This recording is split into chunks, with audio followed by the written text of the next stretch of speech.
right, a couple more participants coming through, so I'm just gonna admit them all. And one more participant who's barking in the background.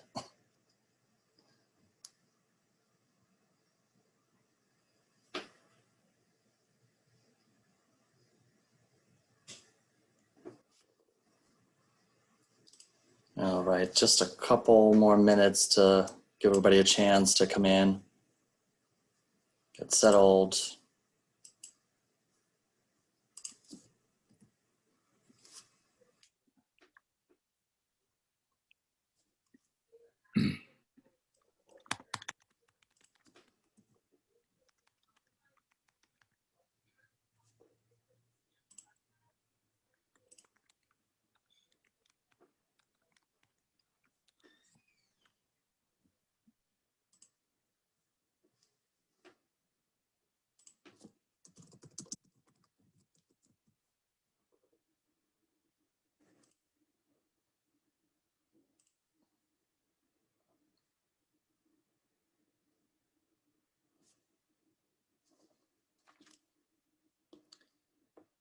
All right, well, we have a pretty packed schedule, so why don't we get started? Can you all hear me okay? Dad jokes are free. All right.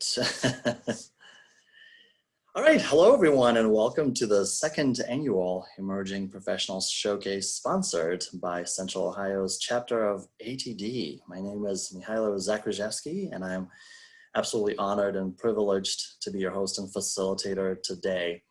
We're all very proud of all the participants that will be speaking today.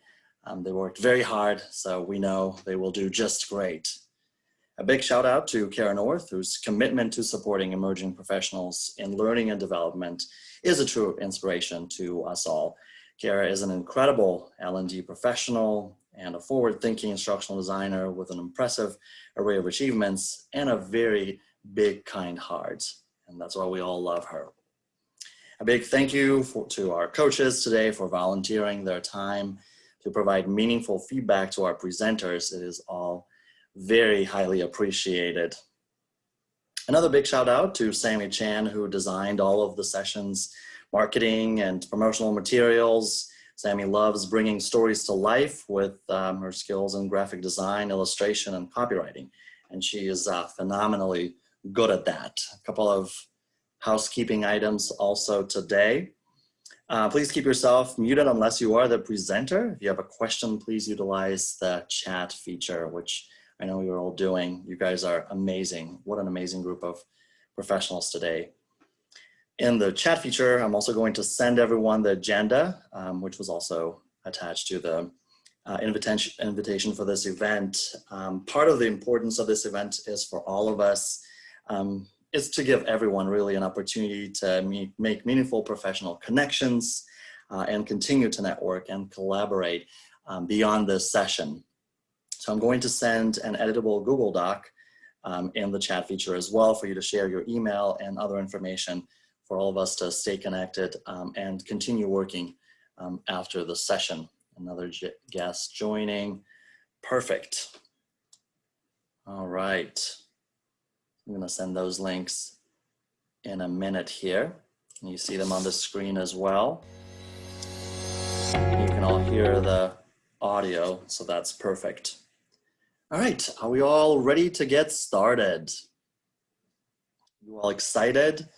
We have an amazing number of participants here.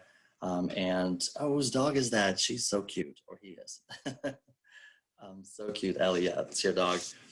So first up is actually Alex Mitz. Alex is an expert in instructional and educational technology. Not only is he proficient in the tools themselves, but he also trains teachers to use a variety of pedagogical and andragogical practices to help learners become experts themselves. Tonight, he's speaking about breaking into instructional design from education, from teacher to trainer. Take it away, Alex. You can share your screen right now. Awesome. Thank you very much for that wonderful introduction. And the music keeps going. There we go. Oh, no yeah, more music. Cool. It's your intro music. I'll take it. I'll take it. All right, so this is from teacher to instructional designer, and caution, your results may vary because it's kind of a weird journey. And I would love to say that this is a roadmap to come from one field into another, but this is simply my roadmap. But I think that those types of insights are valuable. So let me give you a little bit of background of where I'm coming from and where I ultimately ended up. So, my name's Alex Mitz. I'm a former seventh grade language arts teacher, and now I work as an instructional designer for California State University, Bakersfield. And it was kind of a weird transition because I kept getting thrown into like technology training roles, and that just kind of kept happening over and over and over again. And someone went, "Why isn't this just your job?" And so I kind of looked into that, and that's really where it started. I think there's an instructional designer that I look up to quite a bit named Matt Sestata, I believe that's how you pronounce his last name, who kind of went along the same path. He was a classroom teacher for a while, and he moved into instructional design, and that's just ultimately where he ended up. And that was really inspiring to me, and it forced me to want to look into that a bit. But it's not as easy as people may tell you that it is. Because when you read Matt's article, it's very empowering. It's very like, yes, you can do this. And if you go into instructional design forums or peruse LinkedIn a bit or jump on Reddit, it's like, yeah, this is totally it. You've got the skill set. You can move over. It can be done. But it's not a hop, skip, and a jump.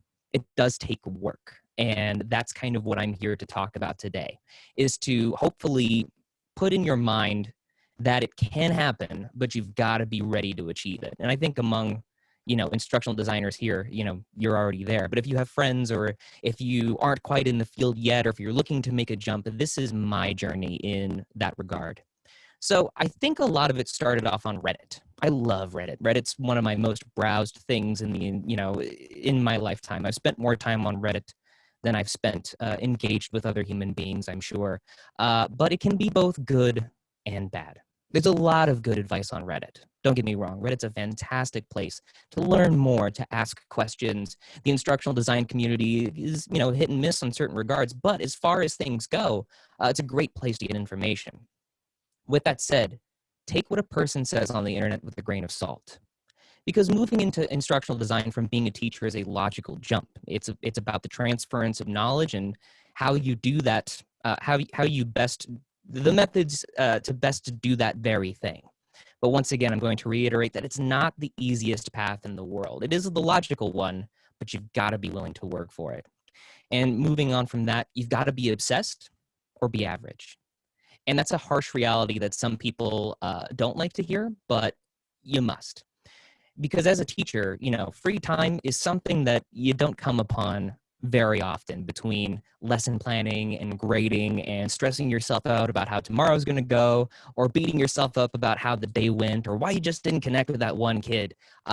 You got to utilize your free time to train yourself to become an instructional designer. If you knew you were going to be an ID right from the get-go and went to school for it, that's awesome. But I did not know that. Like, I knew that I was going to be a teacher, and that was just kind of the end of the road. I kind of relegated myself to thinking, that's it, I'm going to be a teacher forever. And jumping into ID, I spent a lot of waking hours studying and researching and learning the tools. The learning curve is still steep. And as a teacher, we are ahead of the game. But if you can offer any tips to your friends or aspiring IDs, or if you're an aspiring ID yourself, read everything you can about how adults learn. Browse Reddit, browse LinkedIn, find those books, get those authors that and just read what they have to say. Spend lots of time in what I like to call tutorial hell, experimenting with Articulate, Storyline, with Adobe Captivate, with whatever tool really strikes your fancy.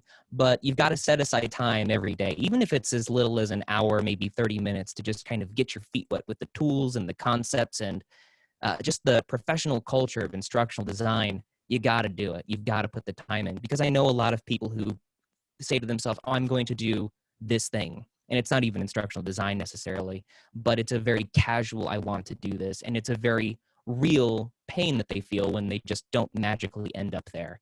And so I'm here to tell you that it can be done. Build your portfolio, learn the tools, but put in the time. And that's the hard thing. That's the hard thing to have to accept, is that you've got to invest more of your time that you're already really short on, if that's where you want to go.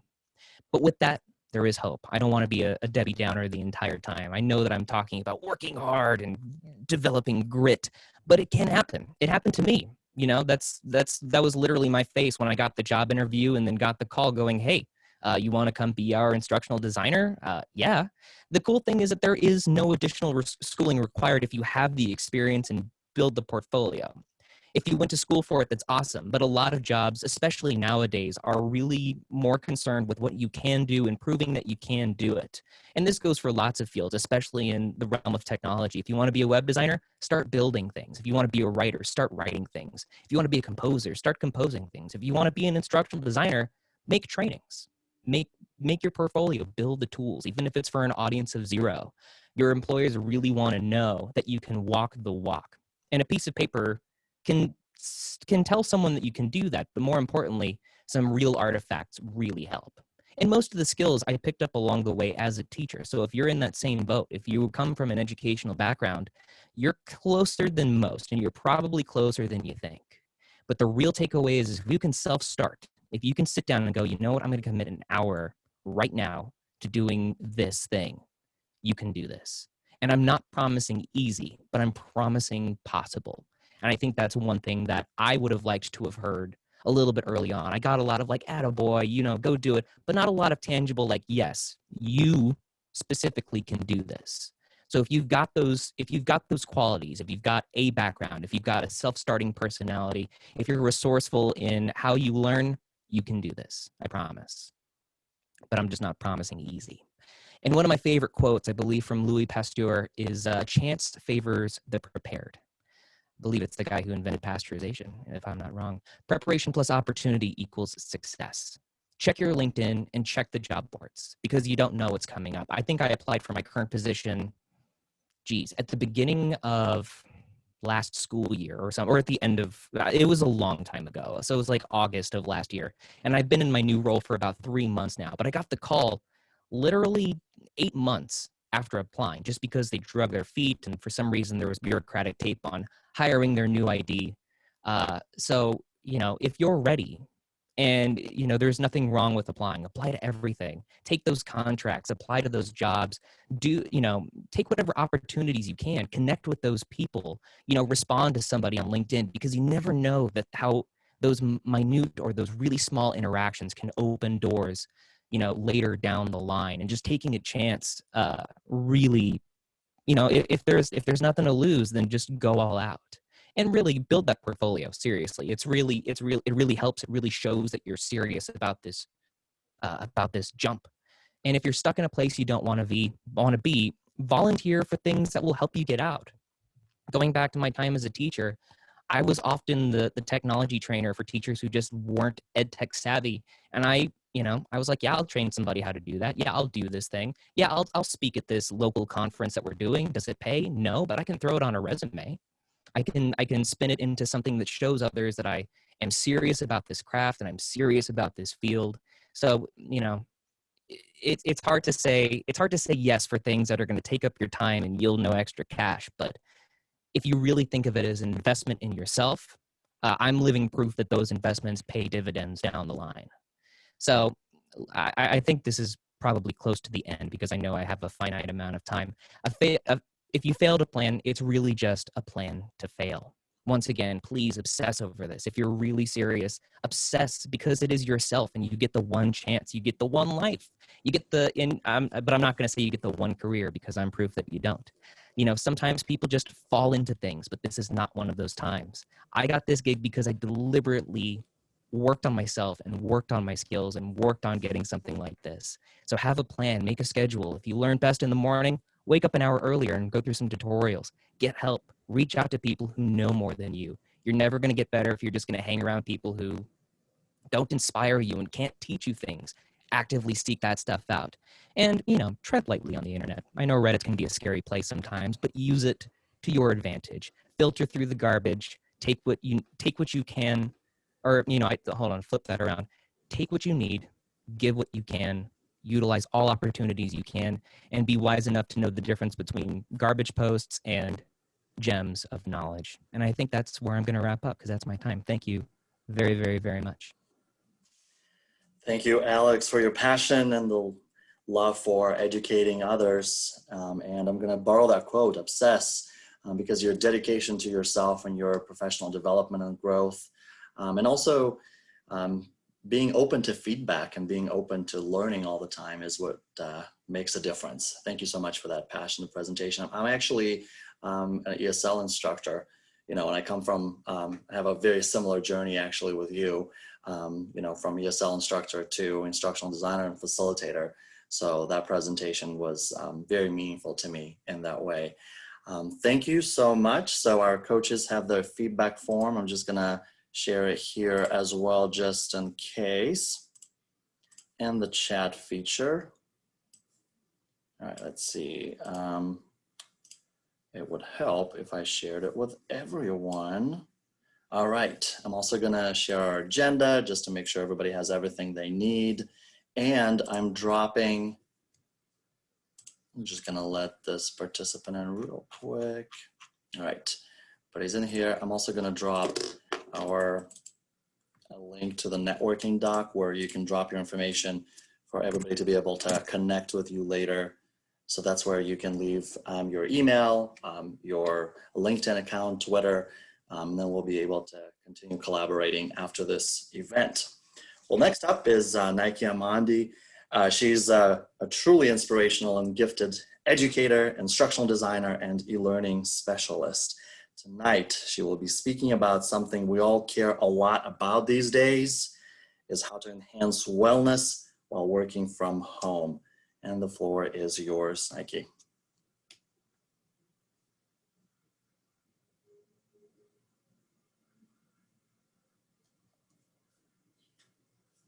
All right, Nike, can you hear us?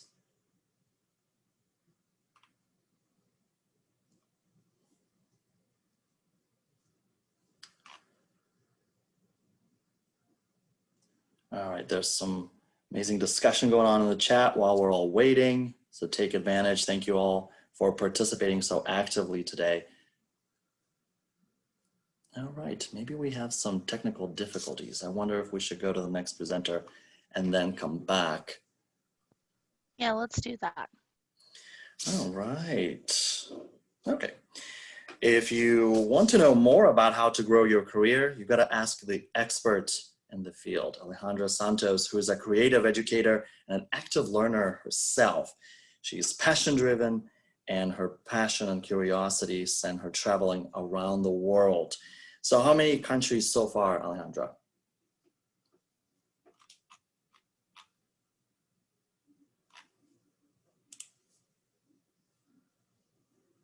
Wonder if she's with us or also having technical difficulties. Gotta love technology. All right. I don't see her in the participant list, so maybe we might pop over to Veronica. Yeah, Veronica, and then we can just go back to those participants when they're ready. Next up is Her Highness, the Learning Queen, Veronica. She's the learning experience designer, e-learning developer, and a podcast host. Tonight, she will be entertaining us with her presentation on how to develop your talent development style. We are ready for you. Wow, thank you for the great introduction. Appreciate it. Okay. You're welcome. Let us know if you want us to make you a co-host. I think we already did. Just waiting for your slides. Perfect. Okay. All right. So, have you ever thought of who you are as a talent development professional? If so, tonight I'm going to talk to you about why you should consider developing your talent development style. So I'm pretty sure we've all made this face at one point in time in our job. Let's talk about a few scenarios why we look like we want to break a pencil or possibly break our computer. So let's say you had a difficult subject matter expert at work. After many meetings with your subject matter expert for this big onboarding project, they still won't agree to the changes that need to be made. Or it could be a timeline change. So after you agree to a 2-month timeline for your project, you receive a message from your manager needing you to complete the project 2 weeks earlier. Or it could just be a general lack of support. Your boss is always talking about how he wants the team to bring new ideas to the meeting. However, it seems like every time you bring an idea, it gets shot down. So, has anyone ever encountered any of these situations? If you have, drop a yes in the chat.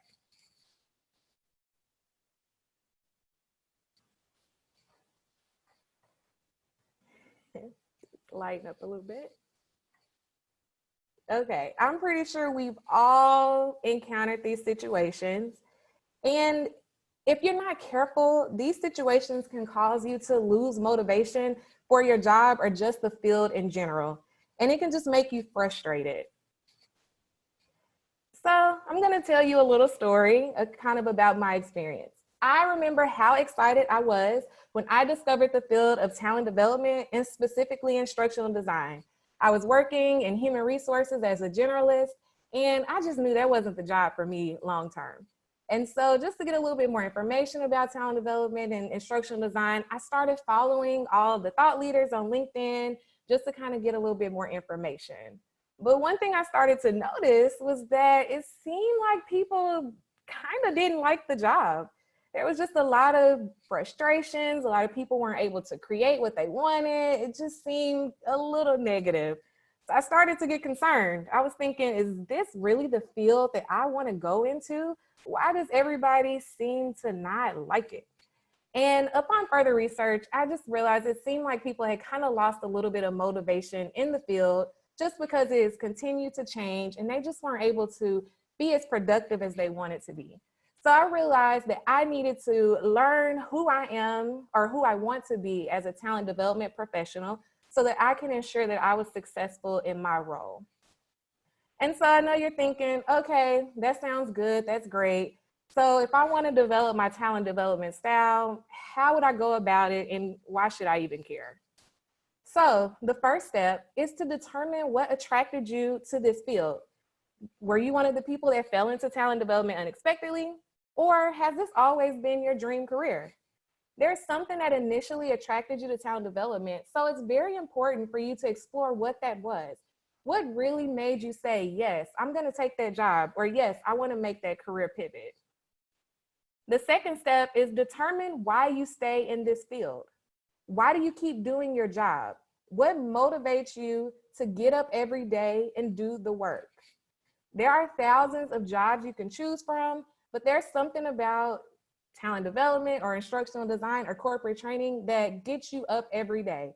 And it could be something as simple as money. You know, I'm making money in this field, that's why I get up every day. But discovering your why is very important. And the third step is to determine the adult learning theory that resonates the most with you. So for many of us, we're creating learning experiences for adults, and there is a science behind that. There's many different adult learning theories, and some of them will resonate with you more than others. So understanding which learning theory you resonate with and doing the research and really understanding that learning theory is crucial. And so there's a bonus. If you want to take it a step further, you can even craft your personal talent development philosophy.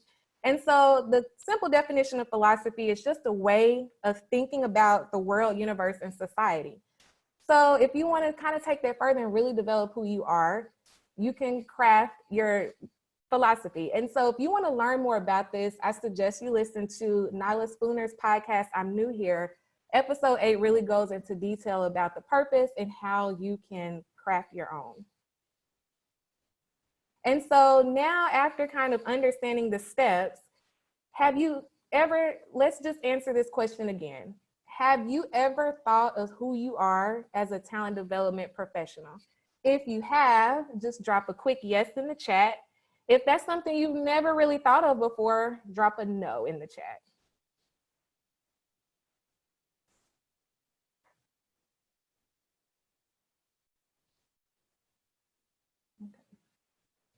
Okay, so I see we have a mixed bag of people that thought about it before or not. I think sometimes we get so caught up in just the daily grind of work that we really don't take the time to do self-reflection. And I know we focus a lot in our field on developing and creating wonderful experiences, and we want them to be innovative and we want them to have interaction. But doing self-reflection and self-work is very, very important as well. And I encourage everyone to take that time to do that. So just a quick recap. Developing your talent development style will really help you to stay motivated in this field. The field is constantly changing, and now more than ever, talent development professionals are needed in this world. And so if you're not careful, you will lose that motivation that you need to keep going. So learning who you are and who you want to be as a talent development professional will definitely help you on the journey to being successful in your role. So of course, as talent development professionals, we cannot not put this into practice. So of course, we have to put theory into practice. And so, let's see if I can pull it up. Okay, I'm gonna stop the share real quick so I can drop in the chat. So I just dropped in the chat a worksheet that you can access. So if you would like to, I would definitely encourage you to access that worksheet. And so on the worksheet, it'll kind of help you start to develop your personal style. So the first question I'll ask you is, what attracted you to talent development? So for me, I was attracted to talent development because I like connecting employee experiences with the learning experience. And when I'm able to do that, I thrive. And so talent development professionals have that unique position to provide that good employee experience through different methods. And so the next question I'll ask you is, what motivates you to get up every day and do your job? I really encourage people to really think about that. I think this is very important as you continue to create. And even if you don't work in the field or maybe you freelance, this is still important as you work with clients. So for me personally, I'm motivated knowing that I will impact an employee, whether I'm helping them learn more or helping them learn a new skill. And so that's what motivates me to get up every day and do the work. And so the next question I'll ask you is, what adult learning theory resonates with you the most and why? And so for me, that's the self-determination theory, because it basically refers to each person's ability to make choices and manage their own life. And why? I want people to feel like they have a choice in how they want to consume information. And then based on the answers above, you can summarize your talent development style. And so for me, it is, I'm passionate about connecting the employee experience to the learner experience by creating experiences that motivates learners to choose how they want to learn. And so now that I have this succinct style, I know as I continue to create experiences, this is how I want to show up and how I want people to know the experiences I create. And so of course you need to know, how do you start incorporating this into your daily work? And so you could choose a couple of things. I'll just go over the first one. I just want to create learning experiences that provides learners opportunities to make a choice. And I can do this through just regular scenarios or branching scenarios. And then of course on the worksheet, it also has the bonus if you would like to go into more detail and craft your talent development philosophy. Once again, check out Nyla's podcast to get an idea of how to do that.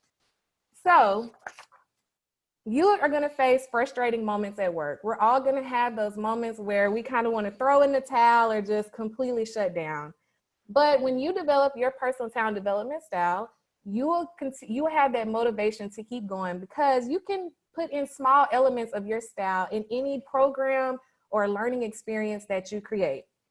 So in the words of one of my favorite artists, Beyonce, let's get in formation and go create great learner experiences. Oh, and any questions? Does anyone have any questions?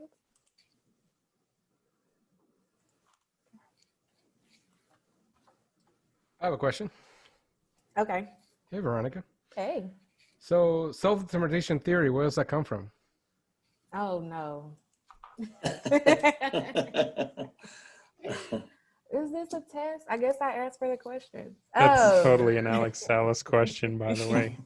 I believe it's, I think it's from the principles of, I do not know how to say that word. I think it's andragogy? Andragogy? Yeah. Oh, thank you. Thank you.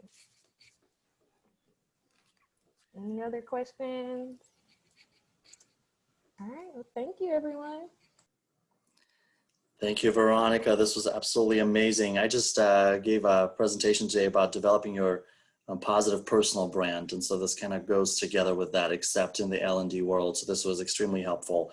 And just was impressed with your facilitator skills as well, re-energizing the group with your questions, and the handout is super, super helpful. I'm excited to start filling it out tomorrow myself. And thank you for the suggestion for the podcast as well.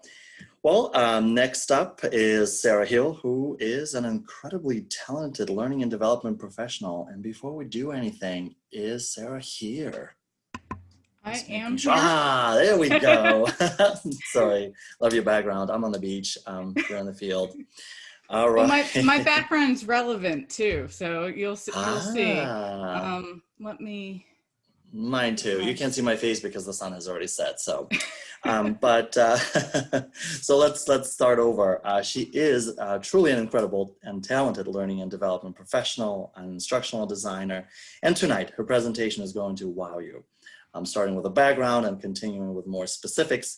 She is speaking about a system of thinking, how permaculture design can make better learning designs. Take it away.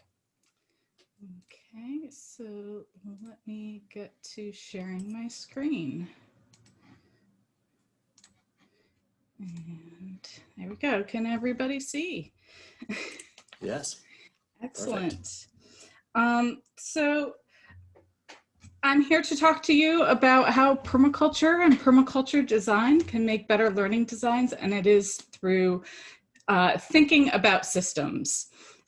So my background is actually in landscape architecture and landscape design, and I also have a permaculture design certificate. So that's kind of where I'm coming from into that learning designing world. So I'd love to know if anyone has heard of permaculture before. You can just type it in chat, but my guess is most of you have not. So what is permaculture? Permaculture, in essence, is permanent agriculture, and more broadly speaking, it is permanent culture. It was coined as a term in the 1970s. And one of its founders, Bill Mollison, called it a persistent system that supports human existence. So it really comes down to those systems, and really any type of system. So that includes learning systems as well.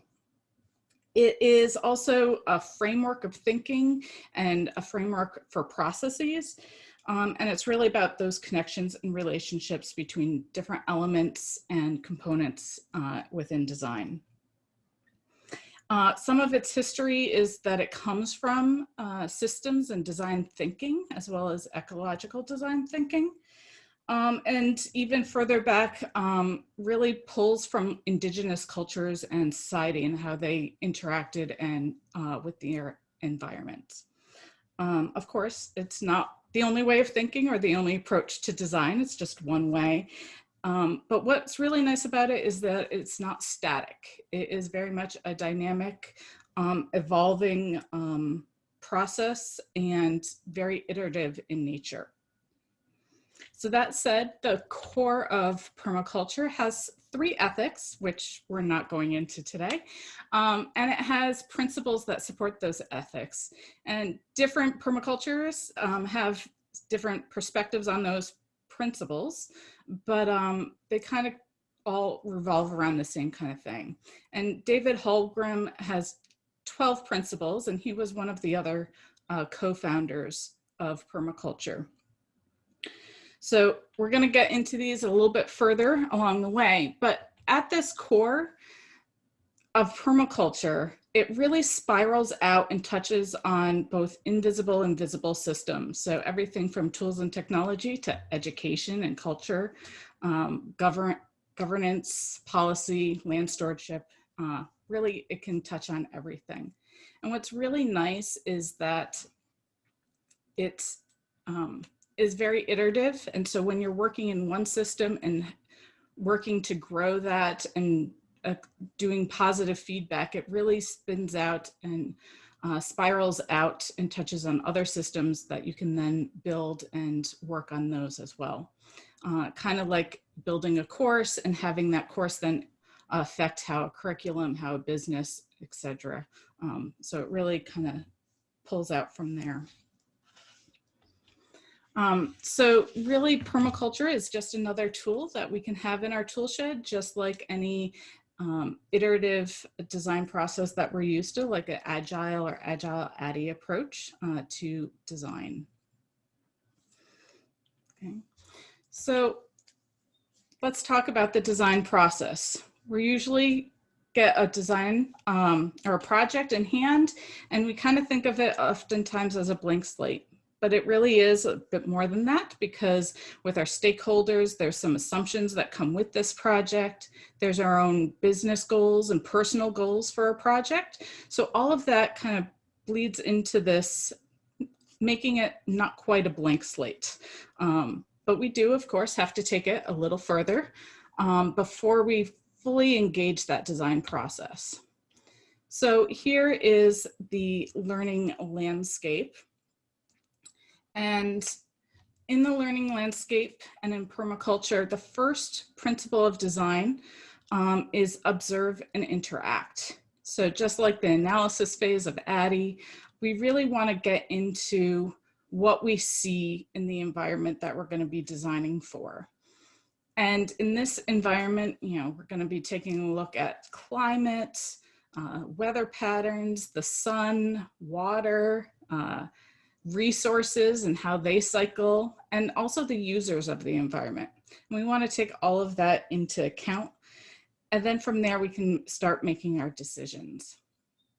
So here, and in most landscape design, water tends to be the most essential element, because without it, we'd pretty much be in a desert. And it's so important for the growth and nurturing of an environment. Kind of like how our intrinsic motivations and our personal creative energies and things help us both as learners as well as designers. So that's the first step, and it's the only principle that really has any type of hierarchy to it. Everything else you can take and use in any order. So from that, in this landscape, water being this key ingredient here, we really want to catch and store that water, because there's a surplus in the spring and not so much of it in summer. And catching and storing energy is another permaculture design principle. So we really want to hone in on that. And so with that, we also want to look at patterns and design from patterns to details. So studying other landscapes and seeing how they've dealt with catching water and retaining it into the system, you can then pull that idea, just like a template, into this, this particular project and expand out with that, tweaking those details so that it is something that's more attuned to this particular environment. And designing patterns to details, again, is another permaculture design principle. So this being an iterative process, this pond being slightly like a prototype with different phases and development. The first iteration wasn't as successful, not holding the water the entire summer. So our next step is taking it a little bit further, and using small and slow solutions is another permaculture design principle. And it's about making the least amount of change for the maximum effort. So, or the greatest effect, excuse me. So the first version didn't quite work, so tweaking it just a little bit more, digging it out to be able to line this pond to truly hold that and catch that water energy is important. And we're not just, we don't want to waste that water, but we also don't want to waste that soil that we're taking out of this pond. So that soil's been moved over to the side. And producing no waste is also a permaculture design principle. And in this berm, where that soil has gone, it's creating more edges and more margins, and using and valuing the marginal edges and the marginal is also a permaculture principle. And it's an important one because it really ties in with the next one. It really helps maximize the diversity in an environment. And using and valuing diversity is another permaculture principle. And it's so important because it helps build redundancies in this and resiliency in the system. So if one aspect doesn't do as well as designed for whatever reason, there's other functions and elements that can bring and support that function in this system. There's also, with this, as I said, we're designing this pond, but now we're designing this berm as well and all these spaces around it. And really there's a great connection between the pond and the berm allowing water to go into the pond actually will feed water back into the berm. And so we've created this integration of these two systems and these functions, and integrating rather than segregating is also an important permaculture principle. And it's really about stacking these functions so one element can do many different things. Lastly, we don't want to forget about our stakeholders and learners and the users of our learning environments. And we don't want to forget about how we are also impacted in this. And applying self-regulation and accepting feedback about everything that's going on is another principle of permaculture. And as I said, we don't want to forget about ourselves and all the hard work that we put in. So we want to make sure that we obtain a yield, which is another principle of permaculture. And this bee is getting some nectar from this mint plant. I'm getting my mint tea from this. So there's definitely some yields that are happening, and they will increase in time as well as we put more effort into building this collaborative systems. The bee, the deer, they also provide resources and services to this environment, and using and valuing renewable resources and services are also very much important in permaculture. So you can think about all the templates that you might create or use over and over again, so that the effort is done once and you reap that reward multiple times. The last permaculture principle is creatively using and responding to change. And that's really like that evaluation phase that kind of happens all the time throughout the design process. We really want to take a look at what's happening and respond creatively to that, making those tweaks as we see how things are being affected in the environment. So lastly, or ultimately, permaculture is about those relationships and the connections between those elements and components within a design and within those processes. And in learning, it's really about making those connections, whether it's within our courses and with between courses. And those learning events, they're not in isolation. They're not standalone content. And when we create those connections, we really can help take those learning events and make those take root and grow in our learners. So I do challenge all of you to think about what projects you have going on right now and really observe them and see where you can increase those connections, whether it's a course to a curriculum to a whole learning program, to the business goals, to personal goals. Really take a look at how those can be a part of a greater learning ecosystem. And if you do have any questions for me, you can always, of course, contact me on LinkedIn or send me an email. And if you're interested in knowing more about permaculture, permacultureprinciples.com has some great resources. It's where I got a lot of my graphics today in my presentation. And there's a free permaculture course also at freepermaculture.com that gives a different viewpoint and approach into permaculture than the other source. So thank you, and that's it. Any are not sustainable.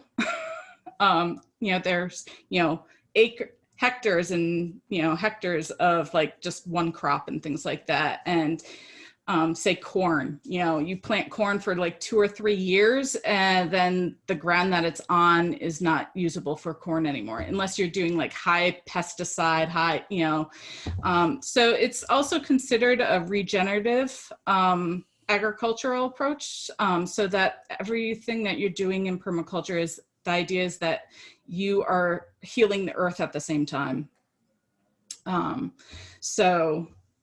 It's really, living in tune with the environment, and, agricultural aspects are a huge part of it, but there's also social systems and things like that that it touches into as well, as mentioned. Bill Mollison was an ecologist, biologist. He did a lot of research into systems thinking and all of that. All right. I have a question. Thank you. Yes. So this is all brand new to me. I'm a non-permaculture MOOC. I'm just hitting this fresh. I'm wondering about the moment when you realized, like when you were looking at learning and development and you started realizing there were all these parallels. Like, how did you decide, like, this is what I'm going to present on? When was your aha moment where you're like, it's the same stuff? So, I don't know, when I was talking with Kara probably about doing this or whatever and figuring out what I might do, I was like, okay, so what is my background? I have the extensive background in landscape design and permaculture, and I grew up on a small farm. I've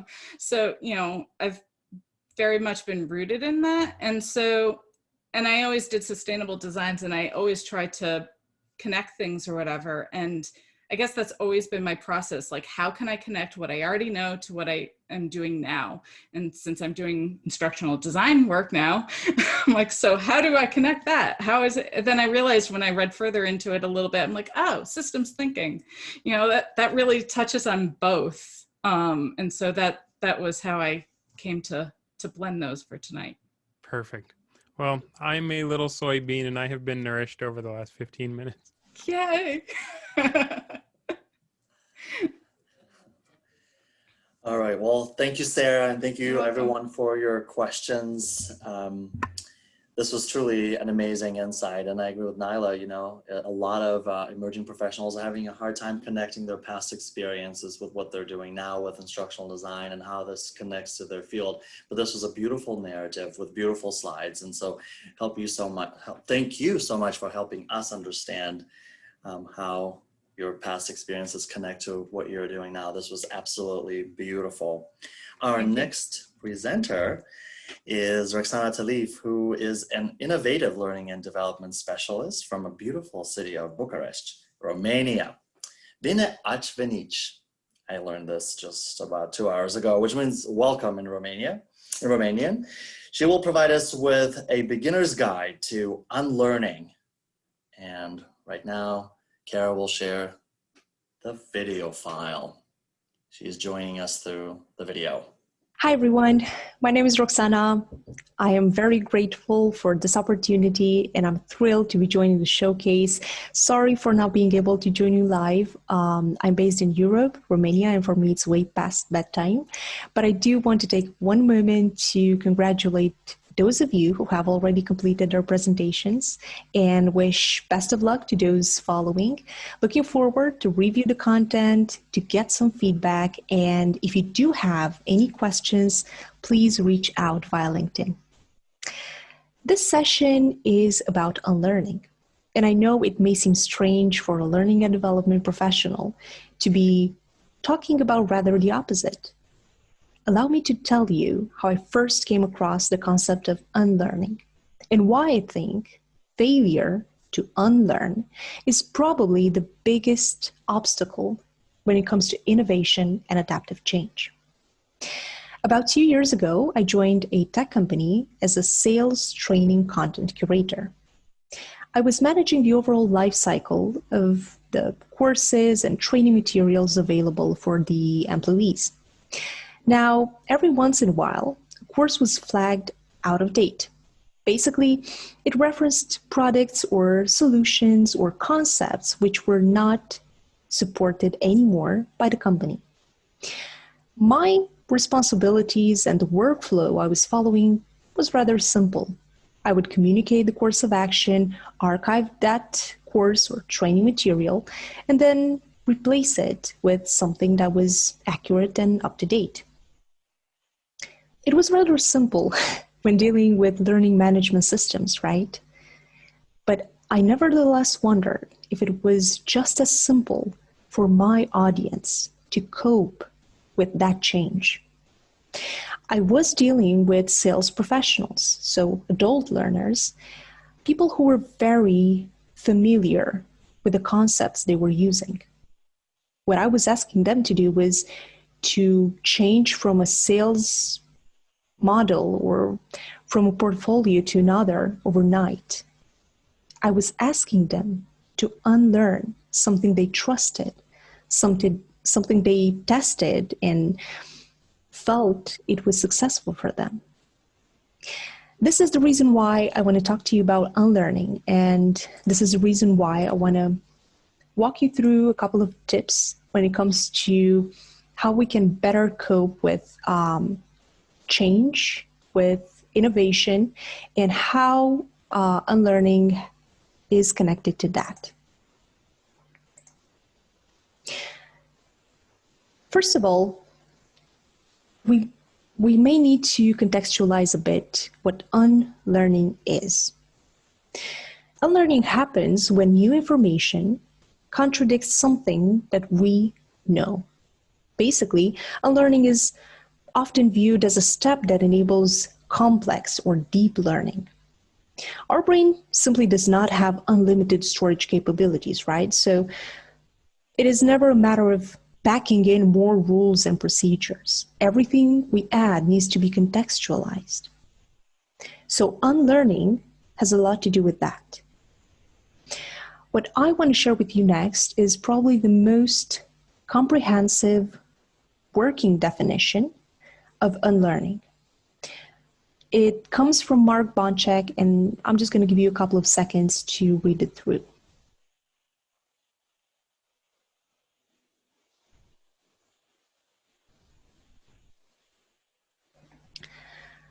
In other words, what's really, really important to keep in mind is the fact that unlearning is not always a passive process. Unlearning is a conscious choice, and it requires us to step outside a comfort zone, to step outside a knowledge area, basically. So I think what Mark Bonczak outlines very well in his definition is the fact that unlearning is about choice, is about choosing what we need to change, what we need to streamline on our understanding of the world. Now, of course, unlearning can be classified in a couple of types, and I want to use a classification that comes from healthcare, but I do believe is very, very similar to what we see in learning and development. And the first type of unlearning is something called routine unlearning. Basically, some data or perhaps some simple behavioral habits often passively fade over time. What that means is we just don't use that data or those habits. It is our brain's cleanup strategy, and it occurs through lack of use. Let me give you a very simple example. Foreign languages. If you don't practice French, then you will most likely forget whatever lessons you took back in high school, right? It is all about lack of use. The second type of unlearning is something called directed unlearning. And this time, it does require some conscious and deliberate active intervention, right, to change the way we think and the way we act. This sort of unlearning is usually triggered by imposed change. And let me give you the example of a new platform that's being used in your company. You are being requested to unlearn whatever you have been doing so far and get familiar with a new tool. Now, directed unlearning typically targets a change in individual behavior, and it involves giving up some prior knowledge. Therefore, it is conscious, it is active. The third type, and evidently the most complex type, is something called deep unlearning.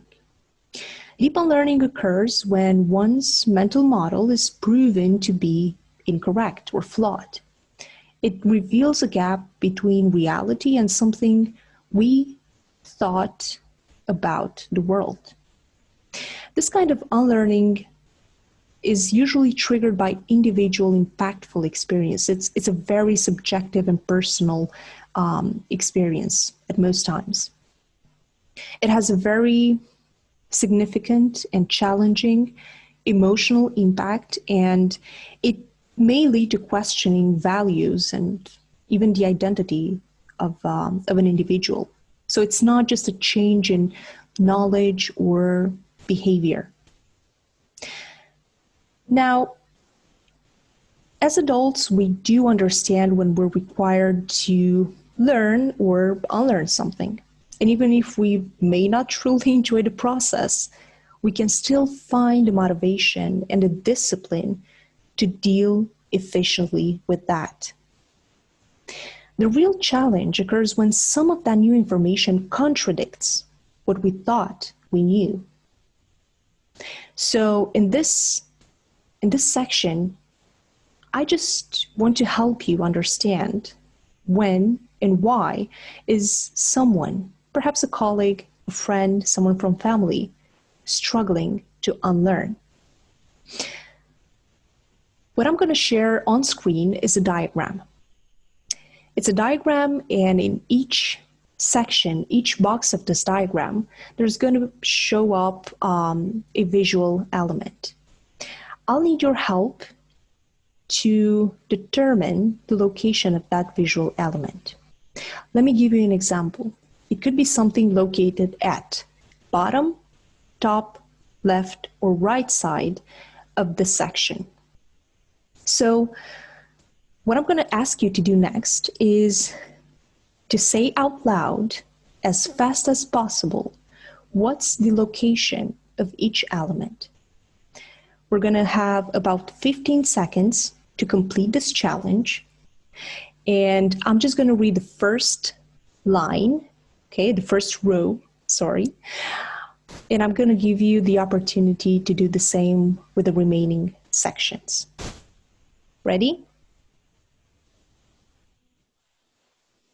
I'm going to start. Left, bottom, top, right, right.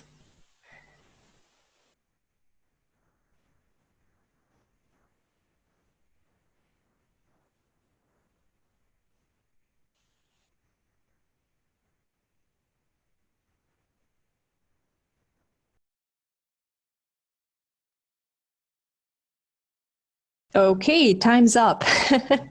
I hope this was fun. This was an exercise meant to exemplify what cognitive flexibility means. Basically, how fast can your brain adapt to new rules? Now, this sort of exercise is just a minimalistic explanation of what happens when we're facing change and unlearning. Of course, when we want to be able to unlearn, we need to accept the necessity of failure for improvement and eventual success. And we do need to understand sometimes it may be a struggle. So perhaps some of you, just like I did, mistakenly read something else, right? For instance, even if the location of the element was, let's say, right, you said left, because that's what it said. This is something called cognitive flexibility.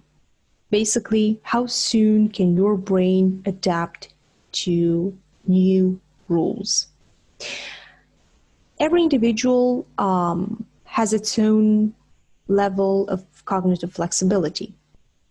When dealing with complex processes and changes, it may be a little bit more complicated than just this fun exercise.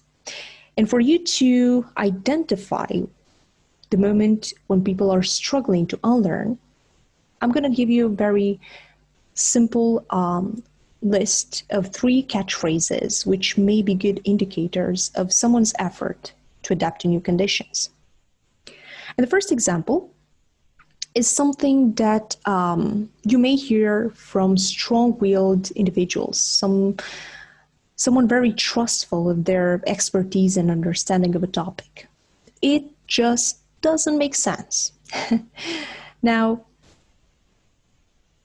I think in most situations, what this catchphrase actually says is, the new information does not fit into my mental map. Basically, the individual we're talking about in here simply cannot put together the new model and whatever they're familiar with. The second catchphrase is abilities in adapting to change is the fact that the new information is not considered safe or efficient. Basically, what the individual behind these words may be thinking of is, let's just go back to what we've been doing so far. Let's revert back to a comfort zone. The third example is something that has to do with the inability to see a bigger picture. Someone saying, let's not make things more complicated. In this case, what it means is the individual is struggling and missing visibility, does not have the foresight, does not have the visibility into the target. They cannot see the full picture.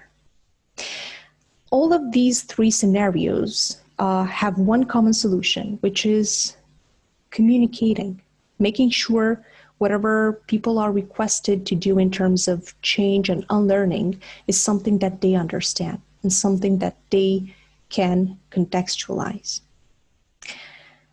I do hope this session was useful, and I do hope you are just a little bit more brave right now to unlearn whatever you trust, whatever you have tested and deemed successful, and whatever basically keeps you on the same spot in terms of innovation and in terms of adaptive change. Thank you for your time. All right, another great presentation. Thank you so much, Roxana. You can't hear us right now, but you will once you watch the recording of this session. And I agree, mental flexibility is so important for us as learning and development professionals, and change is something that we sometimes fail to embrace. But this flexibility, mental flexibility, and the ability to be brave and ability to unlearn is so key. Great insights. I agree with everyone in the chat. And we have our new presenter who is ready, Leslie Early. She is an incredible instructional designer, e-learning developer. She also does a great job with audio and video production. She's always up for networking and collaboration. She's going to introduce her topic herself right now. Hi, everybody. So I did a last minute change. I'm a bit unpredictable maverick like that sometimes. So I was originally going to talk about TESOL and using TESOL skills to transition into learning experience design, but I've decided to go a little bit more broad. So I'm just going to focus mostly on, generally people from education transitioning into instructional design and what that looks like. So let me get my screen ready to go here.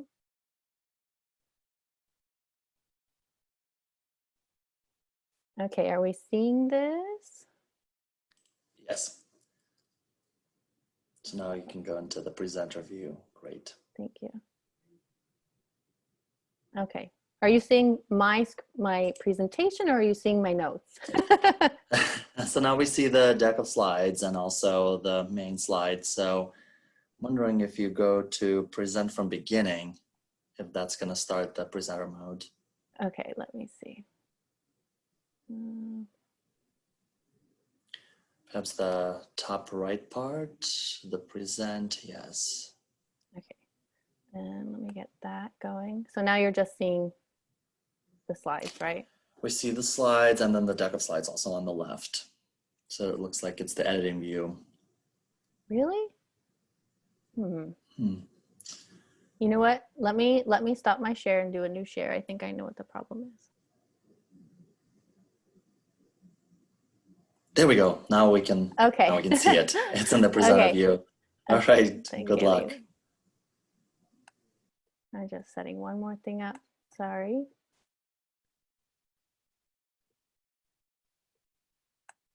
Okay. So my name is Leslie Early. Thank you for hanging in there with me, and I loved everyone's presentations who came before, and I'm excited for Chris's, who's coming up after me. Today I'm going to talk about learning experts. So basically why teachers make great instructional designers. And I know this might seem like an obvious topic, but I think maybe there's some other obvious things that I can bring to light. So my intention for this talk is actually to share some of the top transferable skills that all teachers possess, which lend themselves to a rewarding and successful career in learning and development. But I also have two separate intended audiences. So the first would be, any sort of job holders in the audience who might have a better who might gain a better understanding of the top transferable skills that teachers possess, which would make them immediately valuable to any instructional design team. And then the second would be any current or former educators, and that they will come away with new ways to frame their experiences and their expertise in order to better communicate with potential employers. So move on. So that's me.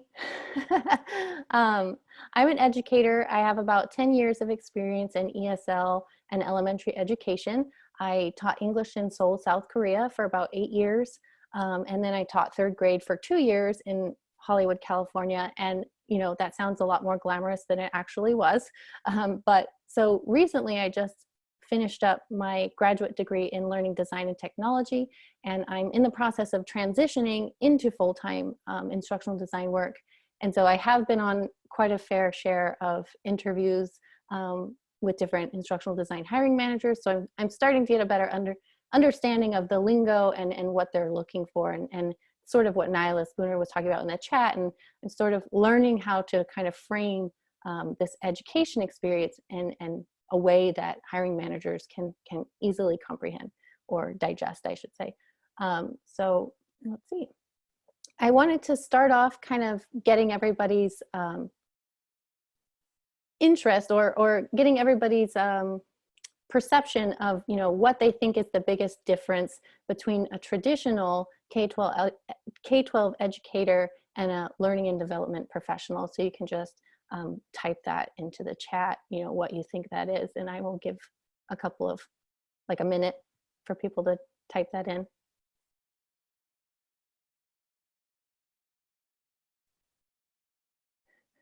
K-12 works harder. I appreciate that, Nyla. Thank you. Andragogy, pedagogy. Yeah. Children. So I'm so happy that like so many people are actually going exactly the direction that I was thinking, because this is the biggest, seems like the biggest perceived difference between K-12 educators and learning and development professionals is that our audience is a different age group, right? So K-12 educators are teaching children, and obviously instructional designers, learning development professionals are teaching adults. So this is what I like to call, the next segment is called the false dichotomy of pedagogy and andragogy. So let me just, so essentially, you know, in my own instructional design studies, as I've been going through my graduate studies, I came across the term andragogy for the first time. And essentially, I'm sure we all know what that means here, but essentially that is, you know, the method for teaching adults, or best practices for teaching adults, or adult learning theory. You can call it any of those things. But one thing that stuck out to me while I was going through these academic discussions of andragogy is how it differs from pedagogy, or the teaching of children. So, you know, it was framed in the sense that these are two very different things, and that andragogy is only how you teach adults and pedagogy is only how you teach children. And I kind of argue that the differences aren't really as dramatic or different as it's made out to be. So, you know, let me move on here. Some of the principles of andragogy, and this is a summarization, so I know this isn't exactly everything or in great detail about what andragogy is, and there's many different versions of this that you can research, but essentially the principles and the main tenets of andragogy are that learning should be self-directed, intrinsically motivated, immediately applicable, usually to your work, and based on personal experience, or at least incorporates personal experience of the learner. But the more I learned about it, the more familiar this, you know, these principles of andragogy started to sound to me, because I thought to myself, I know exactly what this is, because all across the country, good teachers are already creating learning experiences within their K-12 classrooms, following a lot of these same principles, because these principles work, and this is just good teaching no matter what. So, and it doesn't matter the age of the learner. So we just call it something different. So when I try to think of an analogous version of this in K-12 education, I would call, the closest thing to this would be project-based learning. So essentially, you know, we do very similar things with kids in classrooms, at least, you know, teachers who are up to date with like current methods of teaching should be doing this in their classrooms. So you are doing a lot of the same things. You're trying to get that intrinsic motivation in your students. You're trying to let them be as self-directed as possible. So they're choosing their topics. They're choosing, you know, the methods they're using to create things. So it's very self-directed, trying to get that intrinsic motivation, also trying to incorporate their life experience. And though children are younger and they have less life experience, they still have life experience. I mean, they don't exist in a vacuum. So project-based learning and a lot of modern teaching methods incorporate most all of the tenets of andragogy in a very real way. So this got me thinking, when I realized like, okay, we're talking about very similar things, we're just calling them different things.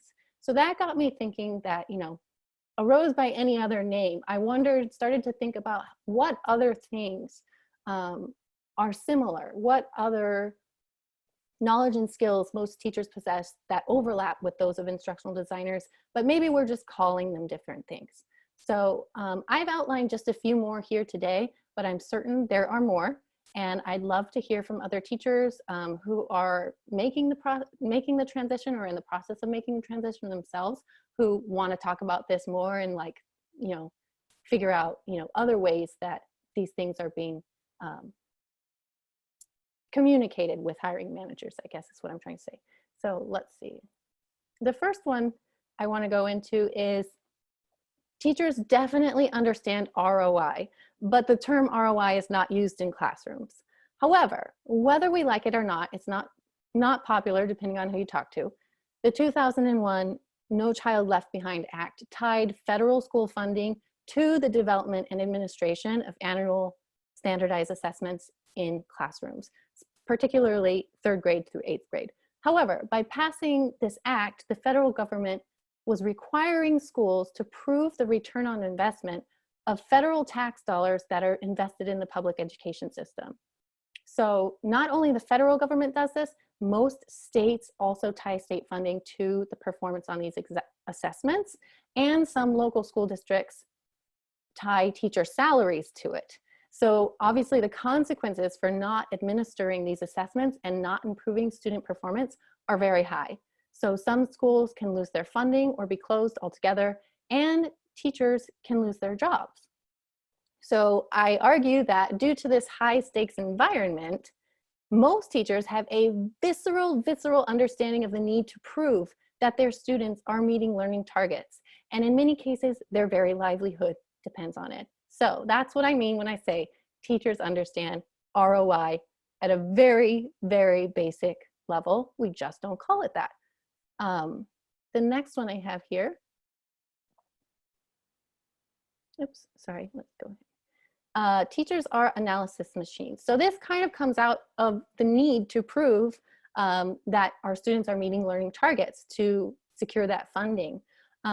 Instructional design models such as ADDIE emphasize the need to start a project off with a needs analysis. And though, you know, things are trending away sort of from these waterfall models to more iterative models like SAM or Agile or design thinking, the needs analysis still remains a very key stage at the outset of any instructional design project. But in classrooms, teachers are completing needs analyses on each student at various intervals throughout the year. And these analyses must include the input of a wide variety of stakeholders, but again, we don't call them stakeholders. Instead, we talk about students' parents, the administration, special education specialists, other paraprofessionals, and these are our stakeholders for every student in the classroom, especially if that student has an IEP or a special education plan. So teachers are constantly analyzing data that is qualitative and quantitative, and both formal and informal, to better understand the performance and needs of each of their students. So test scores have to be weighed against in-classroom performance, and then that's weighed against feedback from parents and past instructors, special education professionals.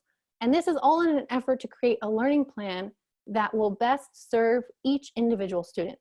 So my point is, the complexity of data analysis that happens within any given classroom is grossly underestimated, I think, by the public at large. Teachers are not only considering one learning design challenge at a time, but are considering multiple challenges across multiple students, across multiple subjects. So that's what I mean when I say teachers are analysis machines. I'm trying to look at the chat while I'm reading, while I'm going through this as well, and I'm seeing the support, so I'm hearing some preach out there, and sorry if I'm getting up on my soapbox, but clearly I'm passionate about the skills of teachers. So, and then this is my last point here, which is teachers are agile. So the Agile framework, I'm sure you're aware, the Agile framework was initially developed in the tech field to aid collaboration and to produce faster, more efficient product development cycles. The Agile framework prioritizes collaboration and iteration, and the ongoing goal of the Agile framework is to develop a minimum viable product in the shortest amount of time possible. And it also integrates the evaluation process with execution so that development teams can pivot quickly when they need to make improvements. And then they also use this to improve internal processes and strategies as well. So I want to say, it's so obvious to me, but maybe not obvious to other people outside of education, but teachers do this on an incredible scale. So teachers must constantly be collaborating with students, with their parents, with other teachers, with the administration, with special education, sometimes with school counselors and other after-school teachers. The list just goes on, sometimes with the school district. And all of this collaboration is all to deliver the product of quantifiable learning And teachers have to do this for every single student in their classroom. That's not only for every single student in their classroom, they essentially are the product owner for agile collaboration on 25 to 30 different projects, meaning students, simultaneously in their classroom. And the process is iterative. So teachers don't use that word, iterative, but every teacher who delivers a lesson inherently knows, without having the terminology for it, that that is a minimum viable product. Every lesson that is delivered is subject to evaluation, redesign, and improvement, and is constantly being improved every time the teacher has to go through that lesson. And teachers know this, and teachers can do this in their sleep. So when people talk about iterative, like, I didn't even know this was a special thing. This is just how my life has been going for 10 years. So it's interesting that this is something that people talk about now as a keyword, but yeah, anyway, you know where I'm going with this. Teachers are agile. So that's pretty much it. I know I was on a soapbox there for a good, 10, 15 minutes, but to sum up, I just want to say, these are just a few ways in which teachers are uniquely prepared to make a positive contribution to any instructional design team. We are agile, we are analysis machines, we understand ROI, and we know how to design learning that follows the tenets of andragogy. We just call it something different. So yeah, that's pretty much it. Thank you for listening. And if you want to chat more about this, because clearly I'm passionate and I have lots to say about it, you can find me on LinkedIn and just search Leslie Early. So thank you. Thank you so much. Any questions? I just have a comment. Leslie, you're amazing. And as someone that comes from K-12 as well, which is like by far the hardest job in the classroom, being a classroom teacher is by far the hardest job I've ever had. And another thing that I like to point out to people is, like, you're so right. It's just different terminology. And we just have to, jumping into corporate ID is like, you just learn how to say it differently. But I always find, like, learning experience design is like this big buzzword in ID right now, where at least where I am in teaching, like, looking at it, I was like, well, yeah, we do design like that for students in K-12. Like, we're professionals in this. So thank you. We appreciate it. Hey, I have a Leslie. question, Leslie. Oh, Yeah. I'm sorry. Were you gonna go, Alex? Hey, J-Rock. Oh no, first. Alex is going to give me something. Yeah, I'm gonna go. I want to hear Alex's question. Hey, Leslie. Hi, Alex. Recognize that face. Great job. Nice presentation. You definitely make your point.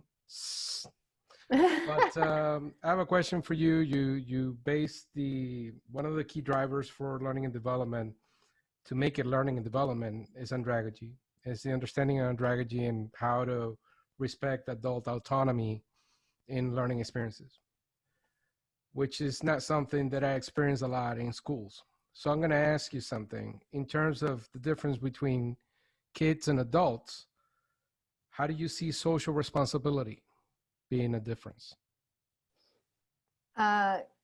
Social role. As far as So like the student being passive. Let me explain. An adult has a job, an adult has a family, an adult has to pay bills.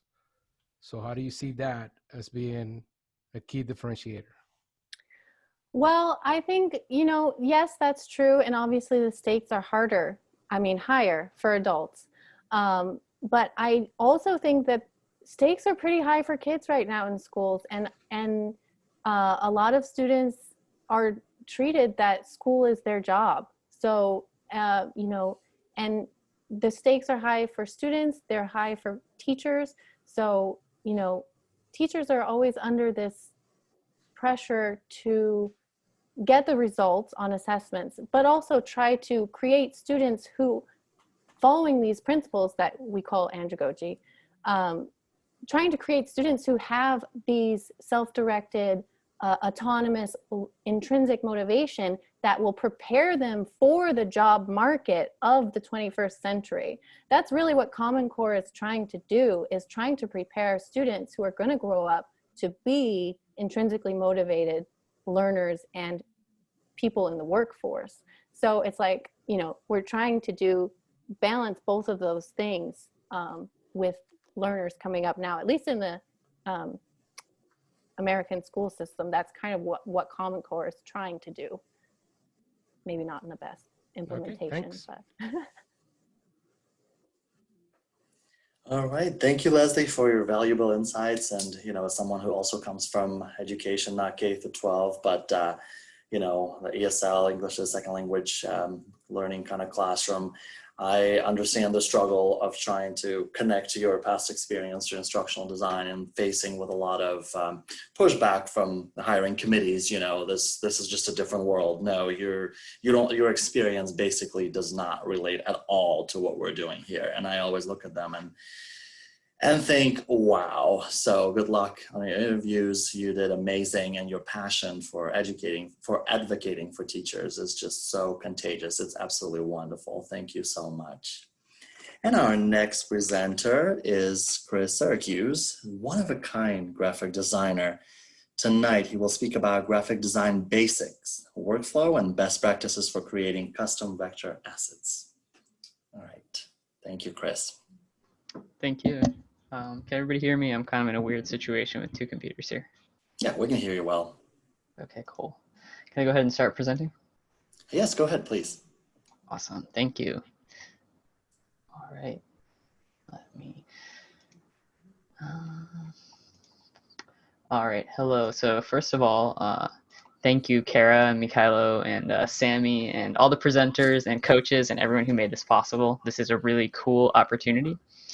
And I really appreciate it. So the presenters today have already shared so much great information. So I want to invite the audience to just relax and zone out during this presentation because like Mikhailo said, there's a lot to cover, the workflow and best practices and all that in just 10 minutes. So I'm probably going to move a little bit quickly, but I will share some resources at the end where I go over all the same stuff, but a little bit slower. And I'm pretty new to L&D, but I do know a little bit about graphic design. So I'm pretty much going to be talking about vector graphics and Adobe Illustrator specifically today. And I know that a lot of instructional designers like to use graphic design tools like Canva because they seem a lot simpler. And maybe there's some resistance to diving into the deep end with bigger software like the Adobe suite. But they're actually not so scary. And today I just want to take a few minutes to show you what goes on inside Illustrator, because I think it's a nice line to have on your resume that you can design graphics in Adobe software. So if you don't know what we're looking at, this is the Adobe Illustrator interface. And can everyone see this? Cool. Yes. Okay. So I put together a quick little presentation before we get to work. And I figured I might as well do the presentation itself in Illustrator to give you more exposure to the interface. So let's get started. So invention, arrangement, style, memory, and delivery. And let me turn this down because I can hear myself twice. Invention, arrangement, style, memory, and delivery. These are the original 5 canons of rhetoric, or in other words, the precepts of communication. And the reason I'm telling you these is to show you that style and delivery were always always played very important roles in communication. And that fourth one, memory, is actually pretty important too. So you see, writing hadn't quite caught on yet. In the time of the ancient Greeks, let's see. Sorry, so in the time of the ancient Greeks, writing hadn't quite caught on yet. And Socrates was going around saying things like, to know is to know that you know nothing. And his buddy Plato was like, dude, that's so dope, can I write it down? But Socrates wasn't in a hurry to adopt the technology. He felt that memory would start to atrophy when we could write everything down. And it's a good thing he didn't live to see the TI-83 graphing calculator, because he would have ran for the hemlock for sure. And great. All right. And he also thought it would ruin communication by freezing words in time and eliminating the possibility for new arrangements of words. And that's because writing was kind of a hassle. Papyrus, octopus ink, and a good scribe didn't come cheap.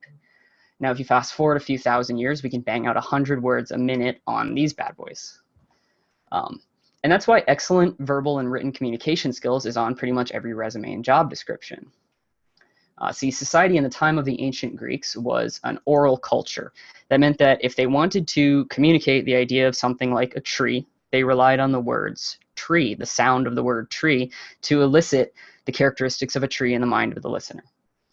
But they were transitioning into a written culture, which means that soon they would rely on an arrangement of letters to elicit those same characteristics. And today we live in a visual culture.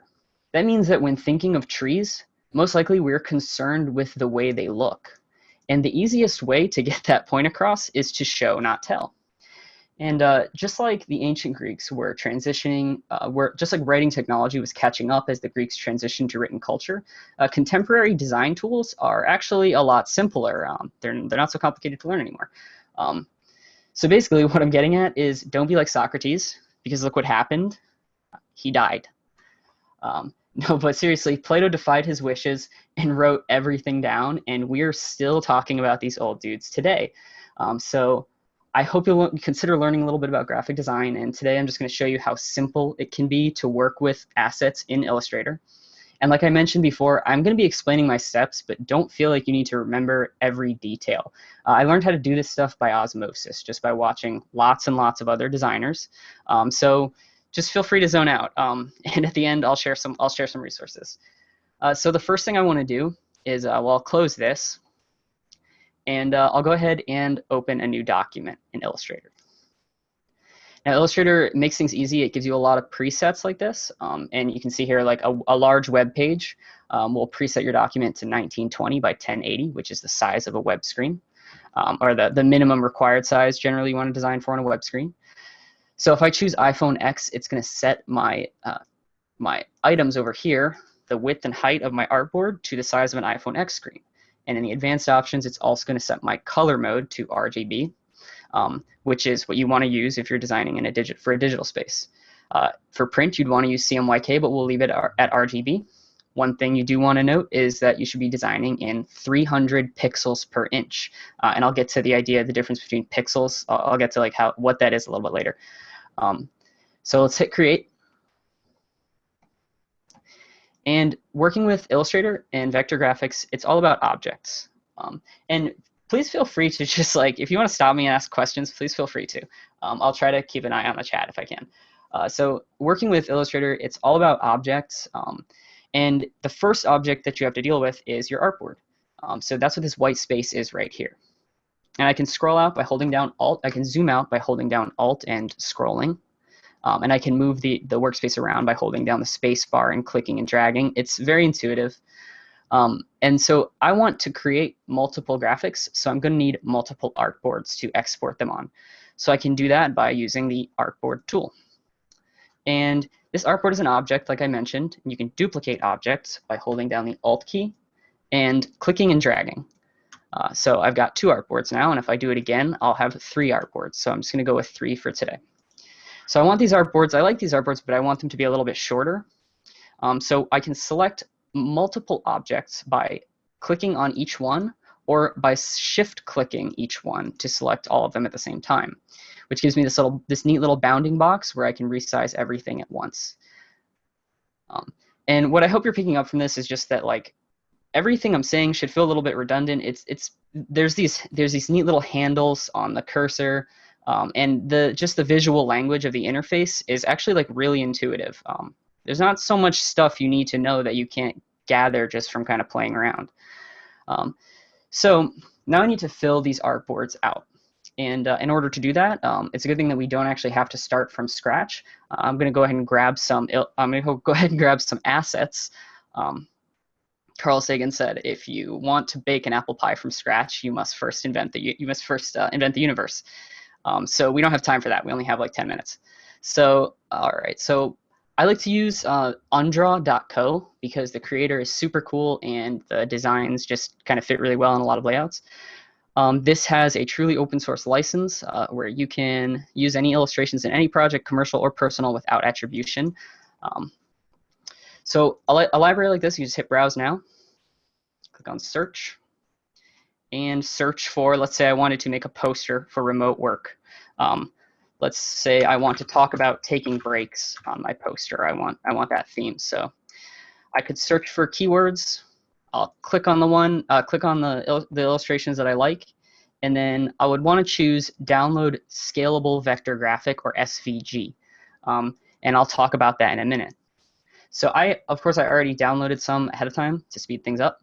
So let's head back over to Illustrator, and I'm going to click on File, Place, and then navigate to the illustrations that I just downloaded. Select all of them and click Place, and you'll see I have this little icon on my cursor. So this pretty much wherever I click now, I'm going to drop one of these files that I just selected. And if I click and drag, I can predetermine the size that file is going to be, so I can kind of fit it to my artboard a little bit better. Now I want to move these around. Like I said, they're all objects. So I want to use my selection tool, which you can access by clicking up here or pressing V. If you gain one thing from this presentation today, it's that you can activate the selection tool with the V key. It's like the most important thing to know. So, all right, so I want to put each of these, I want to make a composition for each of these. And actually, this is just an extra one I grabbed. I'm not so sure I'll want to use it. So first of all, let me set each of these onto their own layer to keep things clean, and I'll show you why that's important in a second. I'll need to create 2 more layers so that I have 3 in total for my artboards. And so if you notice, when I click on this illustration right here, it's got a blue outline. And you can see up here that there's a blue indicator on layer 1 that shows me that's where that object is. It's on layer 1. So if I click on this one, it's also on layer 1, and so is this one. I want each of them on their own layers, so I'll click on them, and then I'll drag that little indicator in the layers panel up and drop it into the correct layer. And let me see if I can actually make this panel a little bit bigger, so you can probably see these layers a little bit easier. So I've got each of them onto their own layer now, and now you'll notice when I click them, everything inside of this object is highlighted. You know, it's got outlines around the arms, around the feet and everything, all the signs and all that. And that's because these graphics are made up of lots of little objects that are all vector graphics.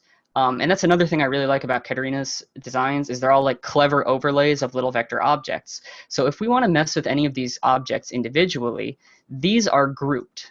So we need to actually get into the group, and you can see that up here that these objects are in groups. If you expand the group in the layers panel, you can see why it's so important. This is what a vector graphic is made up of. It's like hundreds of tiny little bits and pieces. And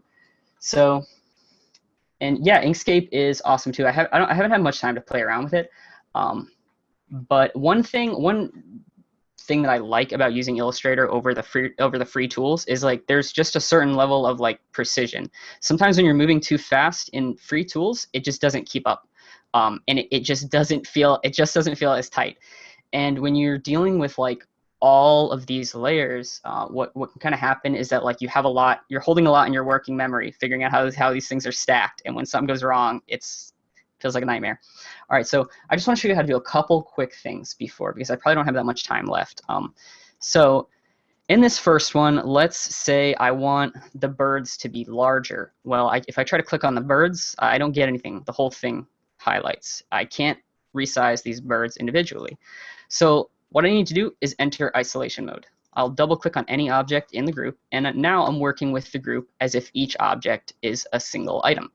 So I can shift click to select multiple items in isolation mode, and then I can shift drag the corner to resize them and make them much larger. So there we go. Now he's got giant birds, and that's perfect. Okay, now I can press escape to exit isolation mode. Now, another really cool thing you can do, the reason that working with these live shapes is so nifty, is they do a lot of like intuitive things. So if I want to say make this scene look like she's walking at night, because it kind of seems like she's like on the moon or something, and let's say maybe I'm talking about healthy remote work, and a lot of remote workers work at night. So let's say that I'm making an illustration urging people to take breaks, and I want this scene to be at night. So the universal symbol for nighttime is a crescent moon. So I'll need some shapes. So I'll click on this shape over here, the rectangle tool. And I'll choose the ellipse tool, or I can press L, I guess L for ellipse, to access the ellipse tool. Shift drag to create a perfect circle. Press V to get the selection tool. And then Alt drag the circle. And if I overlay them like this, when I Alt drag and let it go, it'll duplicate it. With those circles overlaid, what I'm interested in is that little space between the two of them. That space on the left, you can already tell if you're looking at it, kind of looks like a crescent moon. So if I select them both, hit Properties, come over to the Properties panel, there's these tools down here under the Pathfinder section. I'm interested in minus front, which will literally minus or punch out the topmost shape. So, yeah, Jacqueline, don't worry. I know it feels like it's a lot. I actually created a 4-part tutorial for this that really simplifies it. So I really encourage you to just start playing with it. Don't feel like it's a lot to learn. Like I said, I just kind of learned all this through osmosis. I never sat down and went like, I'm going to learn every single one of these things. So I have minus front. I've got my moon punched out, and I just want to give it a little tilt, which I can do with this little rotational icon. So you'll notice when I do that, there's all these numbers over here that are changing. These are just indicators of what's happening in the screen. So when I hit this rotation, this angle icon changes. So I'll drop this into my design, and that's awesome. Cool, perfect. It looks like it's at night. Maybe we'll make it a little bit smaller. You always want to shift to constrained proportions. All right, now with this one, I want to create the feeling that this guy is just overwhelmed by his text messages. Right now it's like a casual situation, but I really want to talk about like burnout and like how you need to disconnect every now and then. So let's change up the proportions a little. Since we're going to change so many things about this group, the easiest thing to do would be to ungroup all these shapes. So I'll go up here to Object, Ungroup, and then now I can just choose any shape separately and move it around, and you can see they're all little piecemeal parts. I don't want him like that, so I'll undo by pressing Control-Z. I'm going to select all the messages and group them together with Object. Let's see. I'll select him first, actually, and I'll go to Object Group. I'll show you why in a second. And then I'll select all the messages and choose Object Group. And this is where having scalable vector graphics comes in handy. So I want to make these quite a bit larger. And if this was a PNG, the pixels would become visible as I resize this, as I make this bigger.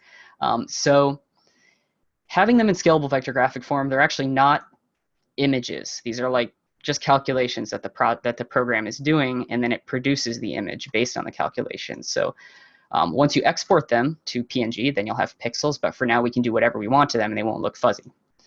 And then, so I want to bring him down and resize him as well and put him kind of in the front here. And this is where having groups comes in handy, because if you check out in the layers here, the messages are behind him, and that's exactly where I wanted them to be. But if they weren't, that would be a function of the groups, of the layers rather. So the layers on the right in the layers panel, top to bottom, is front to back. And so this is how you arrange. It's kind of like working with construction paper. The LinkedIn Learning Series is awesome. I learned a lot of this from the LinkedIn Learning Series, I'm not gonna lie. So this is kind of like working with construction paper. You just stack things up how you want it to look, and then you glue it down when you're done. So if you, say, have something that's in the wrong place here, you can just come over to the layers panel and drag it down and drop it behind the other object. Or you can right-click and you can choose Arrange, Bring to Front, or Send to Back. And one last thing I want to show you is color palettes. That's something that a lot of people struggle with. I would say don't jump right in and try to choose a color palette. That's really hard. Color theory is deep and difficult. So what you can do instead is you can come to coolers.co, and then let's see, just explore trending palettes and pick something that you like. Give it a second to load here. I don't know, I really like this palette right here. I've used it for like a bunch of things. So I'm only gonna grab like 2 colors. I'll choose this red color. I can click to copy it, come back to Illustrator, and I wanna create a live palette. So I'll grab the rectangle tool here, which is M, I don't know why, and I'll create a square by shift dragging. Now I want one more, so I'll press V to get the selection tool, and I'll alt drag to duplicate that. Now I'll select my first square and double click on the color. And I can just paste that number that I copied from Coolers into here, and it automatically changes the square to that color. Let's grab one more color. grab this blue one, and same thing, paste the color in. Please let me know if I'm running low on time. Same thing, I'm going to paste the color in. And here's what's so cool about having a live color palette in Illustrator. It really speeds things up. And this is also a really great reason to work with multiple artboards in the same document like this to create all of your designs. So let's say that in this layout right here, in this arrangement here, the only thing I want to change is the color of her shirt. I want to make it this red color. I can use keyboard hotkeys to get into that group. Ankit, that's a really good question. I don't have a way to bypass this working with Illustrator, to be completely honest with you. That's something I've never learned about. I usually deal with it in the other end, where I'm choosing colors based on I'm choosing colors for an audience. I'm choosing accessible colors. But that's actually something I'm going to look into. So, all right, so if I want to just change the color of this t-shirt, I can bypass this by control clicking. I can bypass this grouping to get into select single objects by control clicking. And then I can press I to get the eyedropper tool and click on this red square. And it instantly changes the style of the shirt to the style of the red square. And what's even more, keys, access the hex keys, right? So what's even more special about this type of interaction, let's undo that. If I have this t-shirt selected, you can see there's actually a few objects in this design that are the same color. Let's say I want to change that color across the board. I can click select same fill color. And now his shirt is selected, the objects, the lines from these little messages are selected, her shirt is selected, and the little dots in this sign, as well as some other objects that aren't in the arrangements, in the compositions that we're using. So then when I do that, if I use the eyedropper and click on that, it changes them all at once. And that can be super useful, super time-saving feature. Those are some of the things that, yeah, PowerPoint doesn't have developing graphics. So like, it's not necessary. You can definitely get the job done with other tools. But learning Adobe Illustrator can kind of speed up your workflow with some things. It can definitely do some things that the other tools can't. And like I said, it's just neat to have on your resume. And we live in a visual culture, so sooner or later, everyone's going to be a graphic designer. So let's wrap this up. When I'm done with it, I'll just hit File, Export As, choose Artboards, and when I export it, it's going to export each of these as its own picture. So they're ready to go in your e-learning. Wow. I think I got to be close to time here. Yeah. But yeah. Well, you know what? I think we just added another item to the list of things we can watch Mikhailo, for. if you're talking, I can't hear you. Oh, can you hear me now? What about now? I can hear you, Mihailo. Oh, yes. No, what I was saying is I think we just added another item to the list of things we can all watch forever. You know, Firewater and Chris working in Illustrator. So, which was absolutely amazing. Yes, great presentation. And I actually learned a lot from the comments as well. This was like a double presentation. I was like taking notes and learning all these resources. And thank you for sharing these resources as well. I think your presentation ties back to everything we talked about today about, you know, us having to remain constantly flexible and learning new tools and, you know, unlearning old tools, unlearning old ways of doing things and being constantly open to change. And because change is good, it brings opportunities of something positive. Well, I believe this is probably our last, but definitely not least presentation today. Is that correct? Kara, what do you think? Yeah, I've been looking. It doesn't look like our other two speakers have came in. We have a question though, Chris. Can you drop the link to your tutorial in the chat?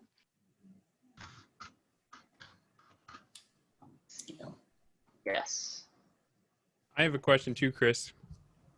Sure. So, is there like one thing that you learned that you had been doing the slow way for the longest time, and when you finally learned how that tip worked, you were like, oh, of course, why didn't I figure this out sooner? Because it seems like I'm stumbling over those all the time. Alt drag to duplicate objects. That's why I repeated it so many times.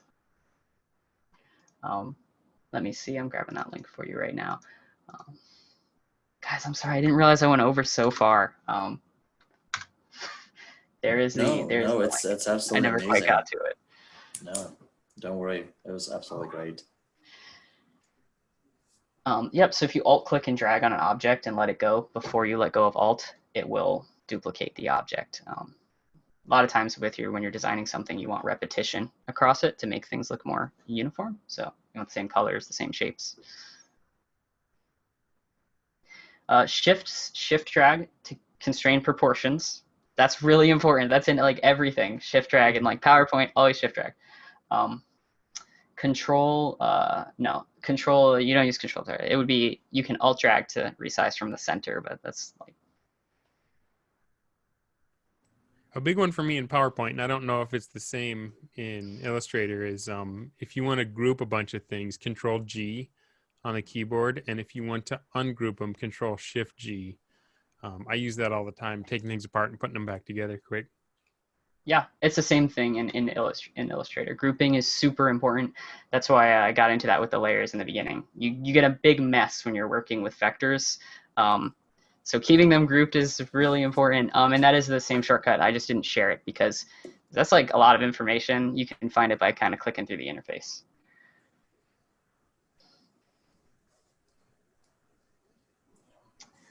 Let's see. Well, a couple of reminders. Help us spread the word about this wonderful event and how great it went, how well it went today by sharing what you learned, some nuggets that you picked up today through social media accounts, whichever you use. Also, while you're there, remember to connect with each other by getting the info from that networking doc that we shared earlier, and continue your wonderful collaboration.